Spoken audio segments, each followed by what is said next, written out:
আসসালামু আলাইকুম গাইজ, কেমন আছেন সবাই? আজকে আমার ফুপু রান্না করেছে মূলা দিয়ে চিংড়ি।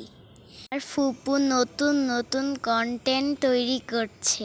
আমার ফুপু রান্নার প্রতি খুবই আগ্রহী, তাই ফুপু কিছু না কিছু প্রতিদিন খাবার তৈরি করেন। চিংড়ি মাছগুলো ফুপু তার গ্রামের বাড়ি থেকে আমাদের বাড়ি নিয়ে এসেছে। এগুলি ভাজি খেতেও অনেক মজা। আমার ফুপু যেমন ভালো রান্না করেন, ঠিক তেমনই আমার ফুপু গান করতে পারেন। একদিন আপনাদের আমার ফুপু গান বলে শোনাবে। আপনারা চ্যানেলটি সাবস্ক্রাইব করতে ভুলবেন না। লাইক, কমেন্ট, শেয়ার করে পাশে থাকবেন। আপনারা সবাই ভালো থাকবেন, আমাদের জন্য দোয়া করবেন।